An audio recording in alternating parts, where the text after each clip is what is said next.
Primera ley del movimiento de Newton. Un objeto en reposo permanece en reposo. Un objeto en movimiento permanece en movimiento, a menos que una fuerza externa actúe sobre él. Es física elemental, del tipo que yo solía enseñar a estudiantes de primer año de Derecho en el doctorado cuando explicaba causalidad en la responsabilidad civil. Entonces, ¿por qué un martes por la mañana, en mi 15º año como profesora catedrática titular, me quedé congelada en mi propio escritorio durante 6 horas, mirando fijamente un cursor parpadeante, pero incapaz de escribir una sola palabra sobre teoría constitucional que podía recitar dormida? El análisis legal estaba ahí, en mi cabeza, completamente formado, listo para escribirse, pero la autopista entre mi intención y mis dedos se había completamente derrumbado. Mi cerebro sabía exactamente qué necesitaba suceder, pero mi cuerpo simplemente no obedecía. Mi psiquiatra recorrió cada diagnóstico que se le ocurrió. Tal vez es depresión, pero mi motivación estaba intacta. O sea, desesperadamente quería escribir. Me dijo, tal vez TDAH, pero yo podía hiperconcentrarme durante 11 horas seguidas cuando algo me enganchaba. Entonces ansiedad. Claro que estaba ansiosa, porque no podía moverme. Me tomó 3 años más encontrar la respuesta. Y cuando la encontré, enterrada en un artículo de investigación del 2021 de la Universidad de Manchester, descubrí algo asombroso. 32 adultos autistas habían descrito este fenómeno exacto a los investigadores y lo llamaron inercia autista. Y era como estar varado en el medio del mar sin salida excepto por intervención externa. Y lo identificaron como una de sus experiencias más discapacitantes. ¿Y el DSM-5? El supuestamente autoritativo manual diagnóstico para el autismo, no lo menciona ni una sola vez. Y los libros de texto de psicología clínica simplemente no lo discuten. La mayoría de los psiquiatras ni siquiera han escuchado el término. Todo el campo de la psiquiatría se encogió colectivamente de hombros ante lo que las personas autistas estábamos gritando desde los techos. Pero aquí es donde esa historia se complica de maneras que desafían cada narrativa de déficit sobre el autismo. Esa misma arquitectura neurológica que me dejó congelada el martes, el jueves me dio la capacidad de escribir durante 11 horas seguidas. Olvidé de comer, perdí toda la noción del tiempo y producí la mejor investigación de mi carrera. Así que hoy examinaremos la ley del movimiento que la psiquiatría olvidó y por qué entender la física real de un cerebro importa más que cualquier otro truco de productividad jamás lo hará. Esto es NeuroRebel. Soy Anita y vamos a hablar sobre la inercia autista. Bienvenidos a NeuroRebel, donde examinamos la neurodivergencia a través del doble lente del rigor investigativo y la experiencia vivida sin disculpas. Soy Anita, profesora retirada de Derecho, becaria Fulbright, investigadora autista diagnosticada tardíamente que radica en México, y tu aliada en exigir más de la psicología clínica. Si eres nuevo aquí, entiende esto. No hacemos pornografía inspiracional, no simplificamos, no romantizamos las neurodivergencias. Examinamos investigación revisada por pares, desafiamos los supuestos del modelo médico y centramos la investigación autista y las voces autistas. Y si estás regresando, gracias por confiarme 35 minutos de tu vida intelectual. Usémoslo bien. Inercia autista.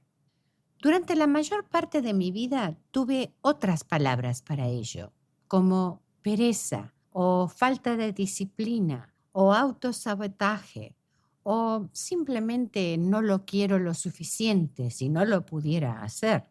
El mundo tenía muchos juicios morales, pero lo que no tenía era la neurología precisa. El primer estudio formal revisado por pares no se publicó hasta el 2021. Piensa en eso por un momento. Hemos tenido tecnología de resonancia magnética funcional desde los años 90. El genoma humano fue completamente secuenciado en el año 2003 y pusimos un rover en Marte en el año 2012. Pero llevó hasta el 2021 para que investigadores documentaran sistemáticamente una experiencia que las personas autistas hemos intentado nombrar durante generaciones. Cuando investigadores del Reino Unido, liderados por una académica autista, ella misma, finalmente se sentaron con 32 adultos autistas y realmente escucharon, documentaron 4 dimensiones interconectadas de este fenómeno. Y voy a guiarte a través de cada una. No porque adore las taxonomías, aunque confieso que como ex profesora de Derecho admito que las encuentro reconfortantes, pero sino porque la precisión importa. Cuando puedes nombrar lo que te está pasando, dejas de preguntarte si estás roto y comienzas a preguntar qué acomodaciones necesito para poder existir de una forma auténtica. Dimensión 1. La tendencia a mantener el estado, ya sea ese estado de reposo o movimiento. Así es como un participante de estas investigaciones, llamémosla Ruth, lo describió. Y necesito que escuches con cuidado porque esta frase que ella compartió está haciendo muchísimo trabajo. Y dijo, no puedo llegar al punto donde voy a hacer la cosa porque es casi como si tuviera que detener lo que sea que esté haciendo algo o no. Incluso detener el no hacer nada es detener hacer algo. Escucha esto de nuevo en tu mente. Incluso detener el no hacer nada es detener hacer algo. Eso no es un problema motivacional. Eso es un problema de transición de estado. Su estado de no hacer no era un vacío. Era un estado activo de reposo con su propia atracción gravitacional. Y salir de él requería una fuerza que su sistema simplemente no podía generar. Otro participante lo dijo aún más claramente y nos cuenta, a veces termino simplemente sentado sin hacer nada, cuando realmente lo que quiero es estar leyendo un libro y ese libro está justo ahí a mi lado. O sea, el libro está ahí, a su lado. El deseo está presente. El conocimiento de cómo leer está intacto, pero la acción no sucede. Y aquí es donde las caras de las personas neurotípicas quedan en blanco, porque literalmente no pueden entender o procesar cómo, si existe el quiero más el sé cómo, no se traduce automáticamente a, bueno, lo hago. Dimensión 2. Falta de control voluntario. Los participantes fueron enfáticos sobre esto. La inercia no se siente difícil de controlar, sino que se siente fuera del control consciente. Por ejemplo, una mujer dijo, yo no puedo superar mi inercia, tengo que esperar a que se vaya. Y otra la describió como, simplemente no siento que tenga control sobre lo que estoy haciendo necesariamente. Siento que me estoy persuadiendo a mí misma a través de las cosas y cómo me hablo. O sea, persuadiéndote a ti misma a través de las cosas o cómo te hablas. Es como si estuvieras intentando negociar con una entidad separada que casualmente habita en tu cuerpo. Eso no es disfunción ejecutiva como los clínicos típicamente la entienden, donde luchas pero eventualmente puedes anular la dificultad. Esta es una relación fundamentalmente diferente entre intención y ejecución. Dimensión 3. El primer paso se fractura. Este se manifiesta de dos maneras opuestas, pero igualmente paralizantes. Algunas personas comentaban que no podían descomponer tareas, es decir, miraban el tema de hacer la cena y veían un todo incomprensible que no podían analizar en los pasos que se requerían para hacerlo. Otras iban en la dirección opuesta, sobresegmentaban hasta quedar paralizadas por la granularidad de lo que se requería. Un participante lo describió perfectamente. Dijo, puedo cocinar, pero muchas veces compro los ingredientes y nunca cocino nada porque se vuelve demasiado complicado en mi cabeza. O sea, él sabe cómo cocinar. El conocimiento procedimental está intacto, pero la vía de ejecución se fractura bajo el peso de demasiadas microdecisiones. Es como tener un GPS que te da direcciones hasta el centímetro y te dice gira 3.7 grados a la izquierda, luego da 247 pasos y después ajusta la postura 2 milímetros. Para el momento que has procesado el paso 1, ya te olvidaste por qué ibas y no sabías ni a dónde ibas. Dimensión 4. Cuando la mente y el cuerpo se divorcian. Un conjunto de participantes describió algo aún más sorprendente. Y aquí es donde la investigación comienza a sonar como lo que la psiquiatría podría diagnosticar erróneamente como catatonia. Y tiene 3 características. Primero, que eres físicamente incapaz de moverte. O sea, no estás luchando por moverte, estás realmente congelado. Segundo, tienes una conciencia alterada. Las personas del estudio describieron estar desconectadas de sus cuerpos, atrapadas en su mente, experimentando una distorsión temporal o un cese completo del pensamiento. Y tercero, la pasividad.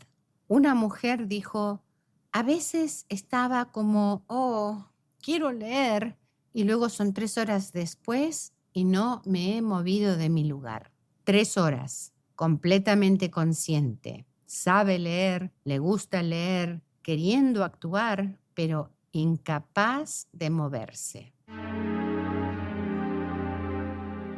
En todos los casos, estos adultos identificaron la inercia como uno de sus rasgos autistas más discapacitantes. Investigadores australianos replicaron estos hallazgos 2 años después y una persona les dijo, creo que puedo resumir mi vida de esta manera y que es probablemente mucho más pequeña y menos de lo que me gustaría que fuera.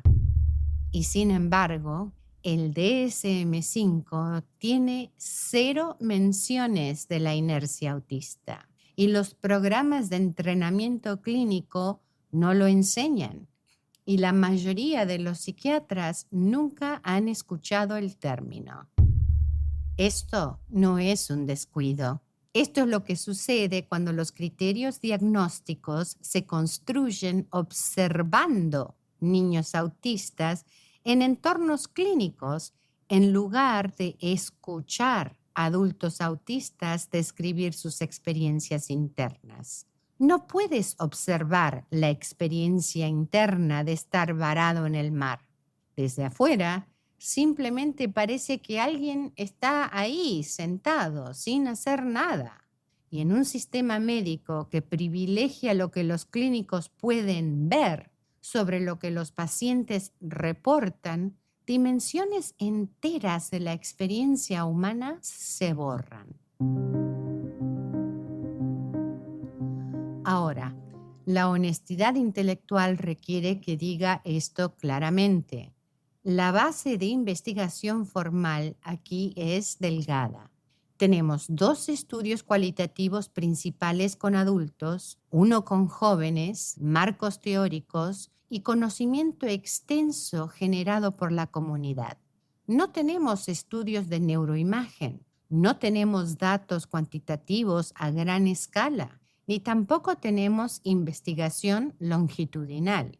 Apenas tenemos estudios de contextos no angloparlantes. Lo que tenemos son docenas de personas autistas a través de continentes, a través de rangos de edad, diciendo, hey, esto es real, esto es discapacitante y esto también a veces habilita cosas extraordinarias. ¿Estás escuchando ya?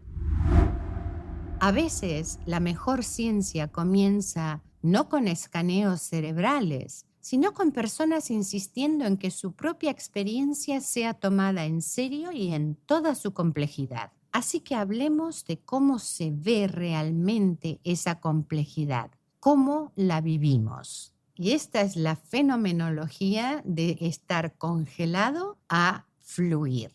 Déjame mostrarte cómo se siente realmente la inercia a través de todo su espectro. No abstracciones, sino fenomenología vivida.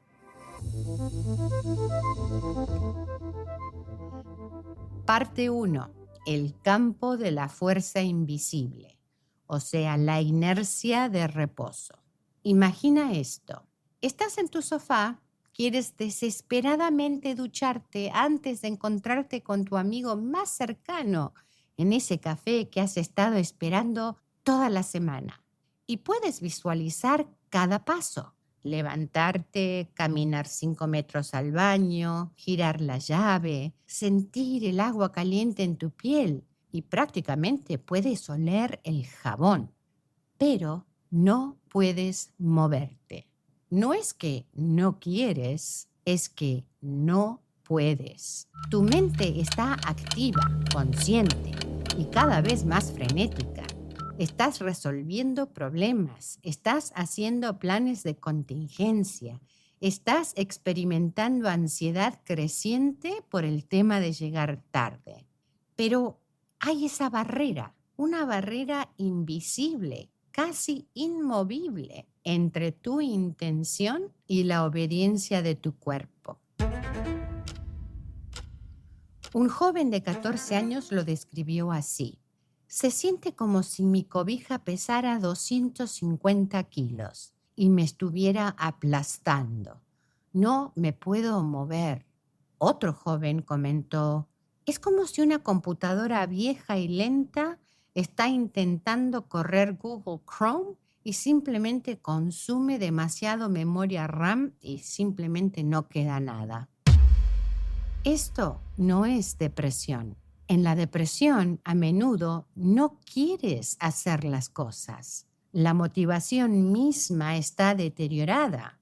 Aquí, pues aquí quieres desesperadamente. La motivación te está gritando.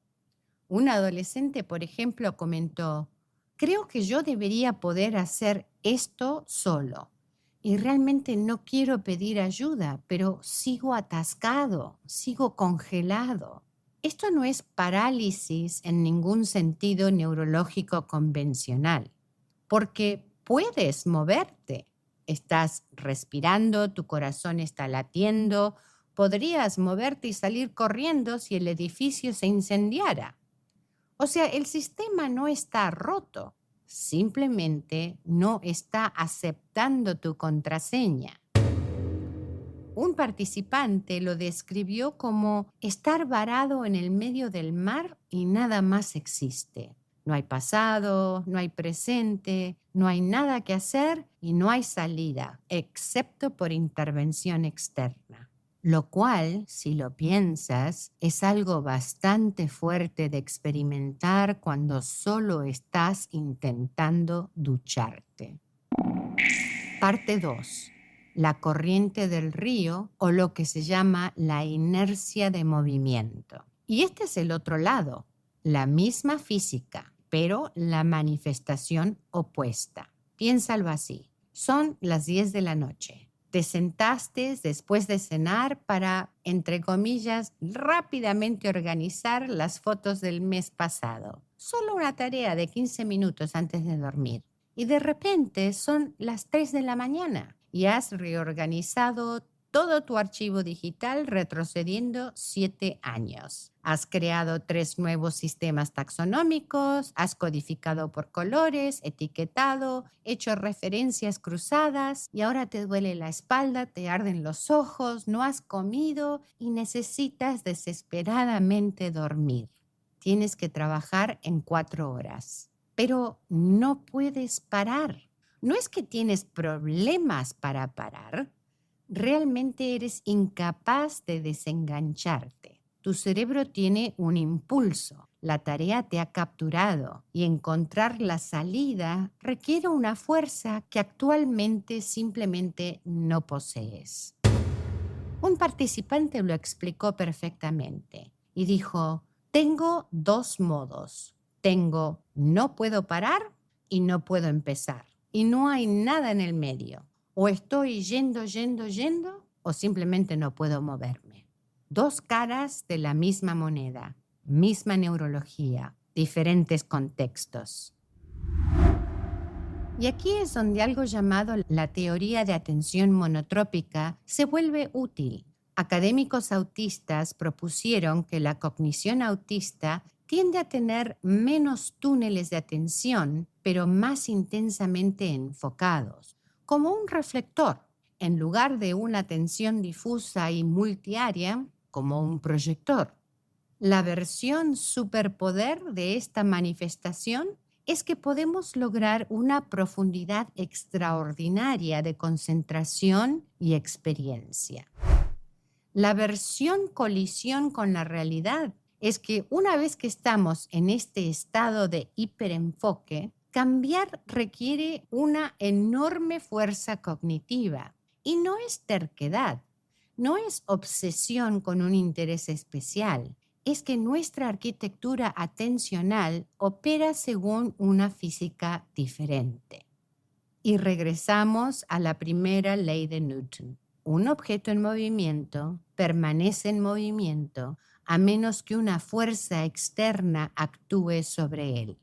Cuando tu sistema atencional tiene impulso, lo cual es inconveniente, cuando el mundo espera que cambies de tarea cada 8 minutos, como si fueras una de esas máquinas que cambian de canal constantemente sin quedarse en ningún programa. Y parte 3, la velocidad de escape. Y es aquí cuando la inercia se convierte en flujo, en flow. Ahora, aquí es donde tenemos que resistir cada impulso de enmarcar la inercia puramente como un déficit. Porque cuando investigadores australianos específicamente preguntaron a adultos autistas sobre los aspectos positivos de la inercia de movimiento, toda la narrativa de discapacidad se fracturó. Escucha cómo las personas describieron la inercia de movimiento cuando ésta se alineaba con trabajo significativo. Dijeron, es la sensación más increíble del mundo. Es como que si mi mente estuviera en un estado de flow. Es con un enfoque exclusivo en ese objetivo final, excluyendo todo lo demás. Se siente maravilloso. Me da mucha alegría. Soy increíblemente productivo porque estoy tan absorto. Y una persona dijo, hay algo muy satisfactorio al respecto, sobre estar tan profundamente inmerso que pierdes toda la noción del tiempo. Olvidas comer, olvidas beber y te vuelves físicamente algo energizado y emerges horas después como si estuvieras en un estado de euforia.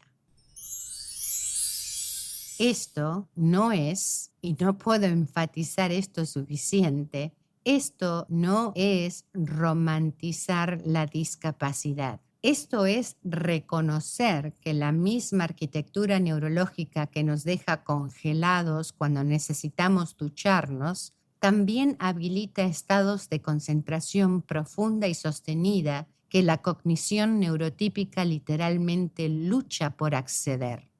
La discapacidad no está en la neurología misma. La discapacidad emerge cuando somos forzados a tareas que no involucran nuestra atención monotrópica o nos faltan apoyos ambientales para tender puentes entre intención y acción, o somos interrumpidos a mitad de nuestro flujo por demandas de productividad neurotípica, o somos patologizados por operar según una física temporal diferente. Un mundo diseñado alrededor de nuestra neurología real no llamaría a esto inercia, lo llamaría profundidad y estructuraría el trabajo alrededor de ciclos de concentración sostenida en lugar de días artificiales de 8 horas con cambio constante de tareas, y valoraría la calidad de lo que emerge de la participación profunda en lugar de castigarnos por producción inconsistente e impredecible. Pero no vivimos en ese mundo. Vivimos en un mundo que mide la discapacidad por desviación de estándares de productividad neurotípica y te llama alto funcionamiento el jueves cuando produces trabajo de nivel genio y luego eres bajo funcionamiento el martes cuando no puedes ducharte. Mismo cerebro, misma física, pero diferentes contextos. Y luego está el problema de la inconsistencia. Y esto es lo que hace que la inercia sea casi imposible de explicárselo a personas neurotípicas, a empleadores o a clínicos que nunca la han experimentado. Por ejemplo, el lunes me ducho, me visto, desayuno, escribo durante 4 horas, asisto a reuniones, cocino, ceno, respondo correos, o sea, soy altamente funcional por cualquier medida. Pero el martes me quedo congelada durante 6 horas mirando un documento en blanco. Y el miércoles me ducho sin esfuerzo, pero luego me hiperfoco en reorganizar mi librero hasta las 2 de la mañana a pesar de tener una clase a las 9 de la mañana. Mismo cerebro, mismas responsabilidades, mismas intenciones, pero la física es completamente diferente. La investigación muestra que esta inconsistencia depende del contexto. La inercia es más fácil de manejar en entornos públicos, con estructura externa, actividades programadas y otras personas presentes. Pero es mucho más difícil alrededor de la casa y cuando la puerta está cerrada, donde la estructura desaparece. Un participante dijo que este tipo de pensamiento o de sensación era una fuerte discusión entre su esposa y él. Y él simplemente pudo decir, estoy haciendo mi mejor esfuerzo. ¿Y los clínicos? Los clínicos entrenados para identificar patrones consistentes para un diagnóstico. Bueno, a menudo descartan la presentación variable como prueba de que la discapacidad no es real, lo cual te dice todo sobre quién puede definir la discapacidad y de quién la experiencia vivida se acredita y cuándo no coincide con las expectativas clínicas. Entonces, ¿por qué la psiquiatría sigue perdiéndose esto? Hablemos de por qué el DSM-5, supuestamente el texto autoritativo sobre el autismo, no menciona la experiencia que las personas autistas, a través de continentes, a través de rangos de edad, consistentemente identifican como una de sus más significativas discapacidades. Esto no es accidental. Esto es estructural y revela todo sobre cómo se construyó la psiquiatría y a quién fue construida para servir. Y este es el sesgo observacional, porque los criterios del autismo del DSM se desarrollan principalmente a través de la observación conductual de niños, no niñas, ni mujeres, ni adultos, autistas en entornos clínicos. Los investigadores observaron, codificaron comportamientos e identificaron patrones que son visibles desde afuera.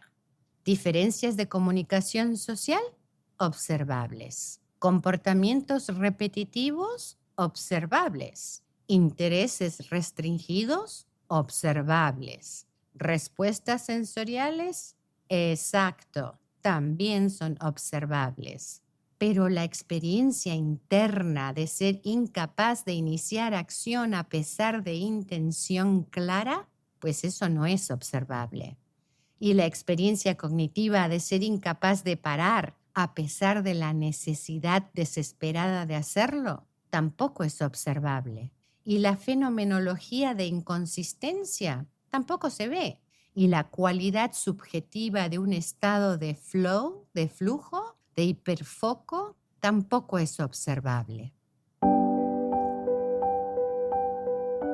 La inercia es fundamentalmente una experiencia interna. Requiere escuchar a personas autistas describir lo que está pasando en sus mentes y en sus cuerpos.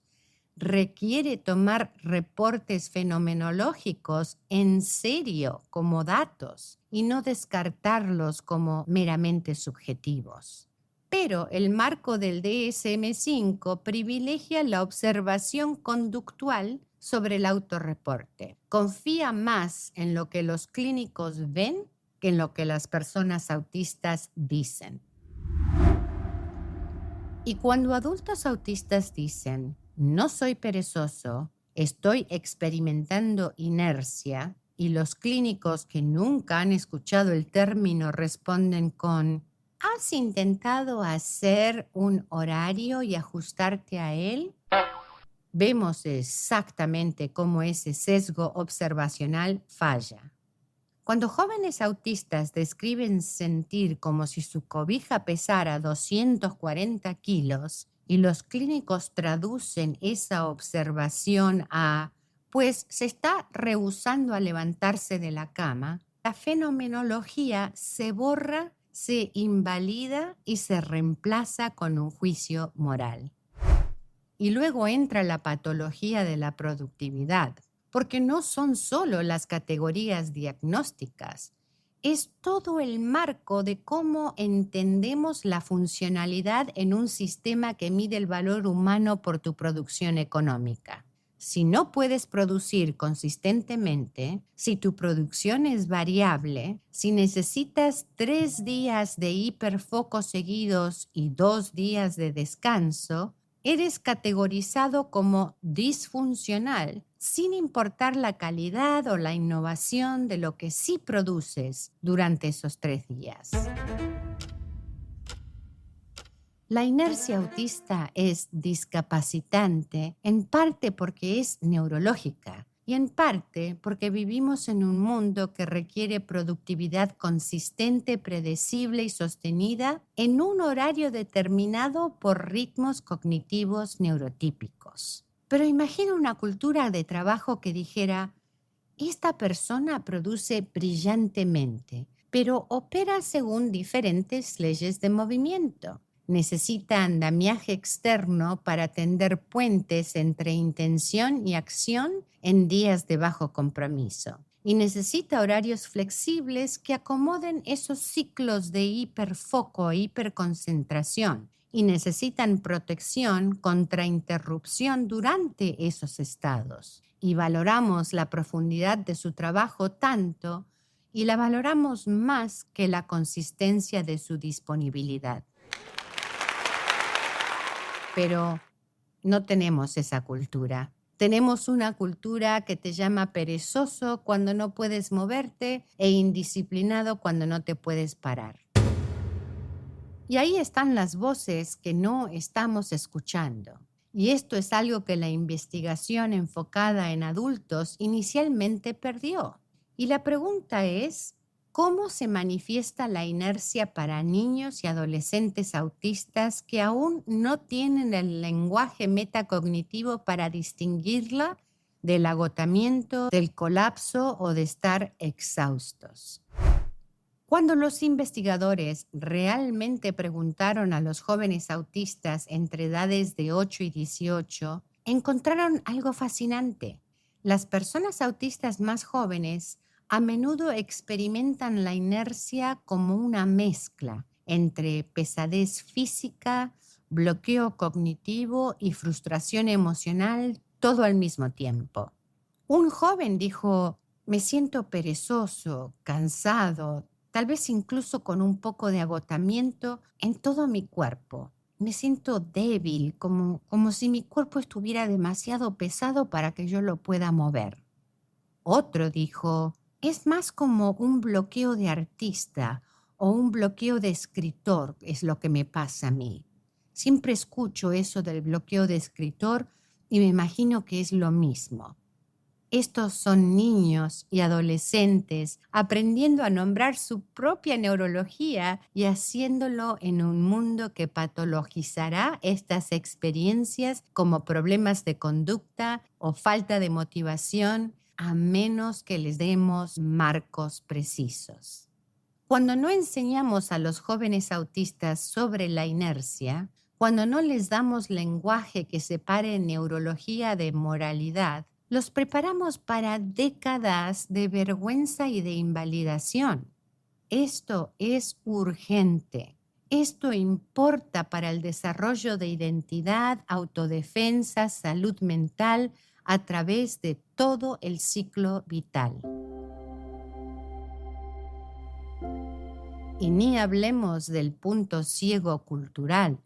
Y es aquí donde mi frustración como investigadora supuestamente bilingüe, radicada en Latinoamérica, se vuelve puntiaguda. Virtualmente toda la investigación sobre inercia autista está en inglés, conducida en países de habla inglesa y con participantes angloparlantes: Reino Unido, Australia, Canadá. Eso es todo.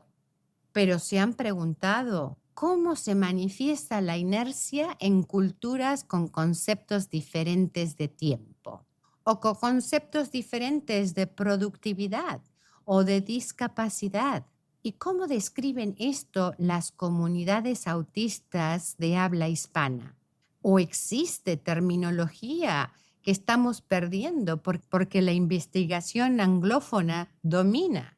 ¿Y cómo se intersecta la inercia con expectativas culturales sobre interdependencia familiar versus autonomía individual en contextos latinoamericanos? No tengo respuestas, porque la investigación no existe. Y la investigación sobre neurodiversidad, que centra solo poblaciones angloparlantes, predominantemente blancas, principalmente occidentales, principalmente varones u hombres, no es ciencia universal. Es observación culturalmente específica que está siendo universalizada. Y nosotros necesitamos mejor. Nos merecemos mejor. Pero no podemos esperar para investigación perfecta antes de trabajar con la neurología que realmente tenemos. Entonces, finalmente, hablemos de trabajar con tu física. Hablemos de cómo podemos trabajar con este tipo de neurología. ¿Te reconoces en estas descripciones? ¿Entiendes que lo que has estado llamando pereza u otras fallas morales que te pueden haber dicho es realmente neurología bien documentada que la investigación mayormente ignora y que también habilita profundidad extraordinaria? Y bien, entonces, ¿ahora qué? Voy a compartirte 3 cosas. lo que la investigación limitada sugiere, lo que las comunidades autistas han descubierto a través de experiencia vivida y cómo abogar con clínicos que nunca han escuchado de esto. Primero, lo que la investigación realmente sugiere. Seamos realistas. No tenemos ensayos controlados aleatorios sobre intervenciones de inercia, pero lo que tenemos es investigación cualitativa documentando lo que las personas autistas reportan como útil, y esos datos importan. Y lo que sugieren es que el apoyo de iniciación externa es uno de los que más ayudan. Es decir, tener a otra persona presente, incluso en silencio, incluso virtualmente, proporciona estructura que puede tender puentes sobre la inercia de reposo y la acción. Esto es lo que las comunidades autistas llaman hacer cuerpo doble o sombra. Esto no se trata de rendición de cuentas o supervisión o motivación. Es que tu cerebro necesita una entrada externa, con otro sistema nervioso en el ambiente generando ese impulso para tender el puente entre intención e iniciación. Segundo, la estructura ambiental y la predictibilidad también ayudan. Entornos públicos con actividades programadas, otras personas y expectativas claras hacen la inercia más manejable que entornos privados donde la estructura desaparece. Y esto no es porque la rutina sea calmante, es porque los ambientes predecibles reducen la carga cognitiva y así liberan los recursos de procesamiento para iniciar acción. Pero, y esto es crítico, mientras que los estímulos externos ayudan con la inercia de reposo, pueden ser profundamente disruptivos durante la inercia de movimiento, es decir, cuando estás en hiperfoco. Las personas describieron la interrupción durante una hiperconcentración como ser despertado rápidamente del sueño más profundo con un balde de agua fría. Y es realmente desconcertante. Y esto significa que la acomodación no es una talla única. Podrías necesitar estructura externa para comenzar, pero protección contra interrupción una vez que el impulso se estableció. Y esto es lo que las comunidades autistas saben y comparten a través de la experiencia vivida. Primero, hackear el impulso funciona para algunos. ¿Y qué significa esto? Bueno, comenzar con acciones diminutas, como por ejemplo, poner un pie adelante del otro, poner un pie en el piso, pararse por 5 segundos, tocar la perilla de la puerta. A veces puede generar suficiente movimiento para superar la inercia de reposo. No siempre, no confiablemente, pero a veces la física de comenzar cualquier cosa se transfiere. Segundo, la alineación entre tarea e interés importa profundamente. La inercia de movimiento durante el flujo no es un error, es la característica que habilita la profundidad. La discapacidad emerge cuando somos forzados a involucrarnos con tareas que no activan nuestra atención monotrópica. Así que estructura tu vida alrededor de temas, cosas, personas que te interesan cuando sea posible. Negocia roles que jueguen con fortalezas de concentración sostenida y protege tu tiempo de hiperfoco como si fuera sagrado. Tercero, los límites de hiperconcentración son esenciales. Puedes usar alarmas externas, temporizadores o chequeos programados. Estos proporcionan la fuerza requerida para parar cuando lo necesites. No es autodisciplina, es una intervención estructural. Yo, por ejemplo, uso alarmas todos los días, todo el día, para recordarme de este tipo de ayuda. Cuarto, nombrar lo cambia todo.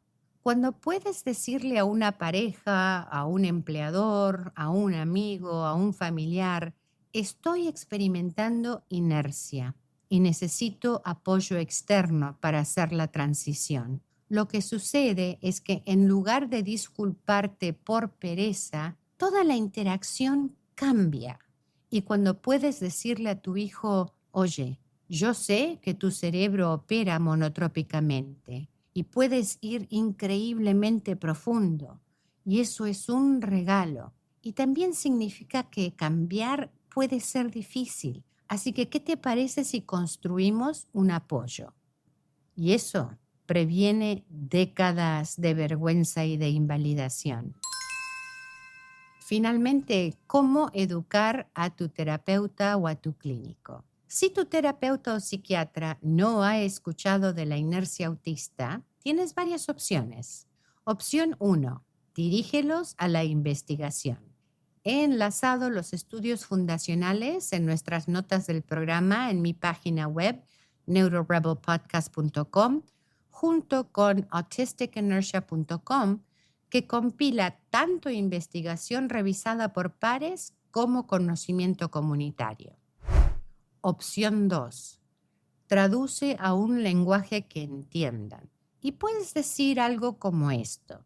Estoy experimentando disfunción ejecutiva severa con iniciación de acción y cambio de tareas que no siguen patrones típicos del TDAH. Y hay investigación emergente de académicos autistas sugiriendo que esto requiere estrategias de apoyo diferentes y enfocadas en andamiaje externo en lugar de trabajo motivacional interno.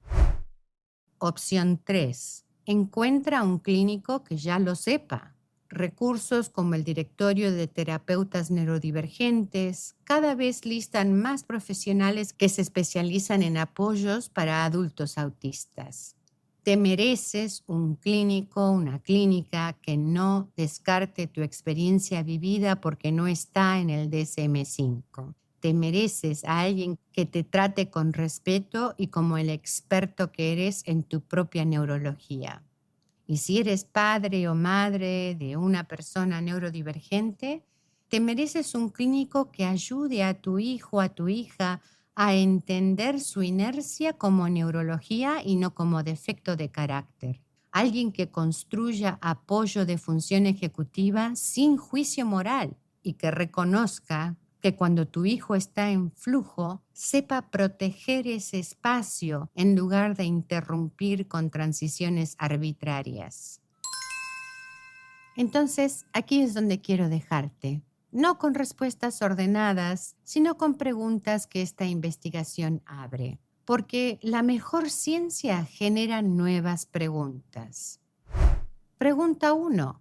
Si la inercia autista es tan significativa como la investigación sugiere, identificada por personas autistas como una de sus experiencias más discapacitantes, entonces, ¿por qué no está en los criterios diagnósticos? ¿Y qué nos dice eso sobre quién puede definir el autismo y de quién las experiencias se centran y de quién se borran?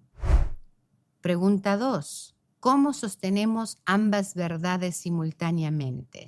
Por un lado, que la inercia crea barreras genuinas para funcionar en un mundo que no está estructurado para nosotros y que al mismo tiempo habilita estados de profundidad extraordinaria que la cognición neurotípica no puede acceder. ¿Y dónde está la línea entre mi cerebro opera diferente y necesita acomodación y mi cerebro está roto y necesita reparación? Pregunta 3. ¿Cómo se vería la acomodación realmente genuina? No acomodaciones que fuercen a personas autistas a aproximar patrones neurotípicos, sino cambios estructurales que trabajen con la atención monotrópica, ciclos variables de inercia y la necesidad de un andamiaje externo. Y pregunta 4. ¿Cómo se manifiesta la inercia a través de culturas con conceptos diferentes de tiempo, productividad y discapacidad? ¿Y qué estamos perdiendo al centrar la investigación del idioma inglés de contextos occidentales? Y finalmente, cómo apoyamos a niños autistas a entender su inercia como neurología en lugar de fracaso moral, lo suficientemente temprano para prevenir la vergüenza internalizada que tantos de nosotros cargamos hasta el día de hoy. No tengo respuestas definitivas. Tengo un marco que explica por qué no pude escribir ese martes. Tengo un marco que me dice qué pasó con mi carrera. Tengo una investigación que valida experiencias que me habían enseñado a avergonzarme. Y tengo una manera de entenderme que no comienza con ¿qué está mal conmigo? O ¿por qué estoy rota? Sino con bajo qué leyes de movimiento estoy operando y cómo puedo trabajar con ellas para poder vivir en toda mi autenticidad. Y también tengo una manera de entender el jueves. El día que escribí durante 11 horas, olvidé de comer y produje mi mejor trabajo. Esa es la misma neurología, la misma física, diferente contexto. No eres perezoso, no estás desmotivada, no estás roto o rota. Estás operando según una física diferente. Y el fracaso del mundo en acomodar eso lo dice todo sobre el mundo y nada sobre tu valor como ser humano. Esa profundidad extraordinaria que puedes acceder cuando las condiciones se alinean, eso no es a pesar de tu neurología, es debido a ella. Exige que tus clínicos conozcan la investigación. Comparte esto con personas que te han malentendido. Enséñale a tus hijos el lenguaje que merecen. Y cuando la inercia golpee, porque sí sé que lo hará, recuerda, esto no es un fracaso moral, esto es neurología. Y la neurología puede trabajarse, andamiarse, acomodarse, incluso celebrarse, cuando dejamos de medirla contra estándares diseñados para cerebros completamente diferentes. Esto ha sido NeuroRebel. Soy Anita, investigadora, profesora retirada de Derecho y tu compañera de viaje en exigir mejor de la neurociencia. Puedes encontrar citas completas de la investigación y transcripciones en mi página web neurorebelpodcast.com. Síguenos en redes sociales. Si esto te ayudó a entenderte a ti mismo o a alguien más que amas claramente, compártelo. No por visibilidad algorítmica, aunque sí la acepto, sino porque alguien en tu red necesita desesperadamente escuchar que no son perezosos, que están experimentando neurología documentada. Y alguien más necesita escuchar que su capacidad para concentración profunda no es un trastorno a manejar, sino que es una arquitectura cognitiva a entender. Apoya mi trabajo y cómprame un café en mi página web si esto añade valor a tu vida. Somos financiados por oyentes porque nos rehusamos a comprometer honestidad intelectual por dólares de patrocinio. Déjame una estrella, te lo agradecería de corazón. Importa mucho para mí. Tu cerebro autista no es una maquinaria que está funcionando mal o que requiere reparación. Es un sistema complejo operando según leyes diferentes. Y exigir que el mundo reconozca esas leyes es lo más radical que puedes hacer. Hasta la próxima. Cuestiona todo. Confía en voces autistas y nunca te disculpes por tu física. Muchas gracias por escuchar.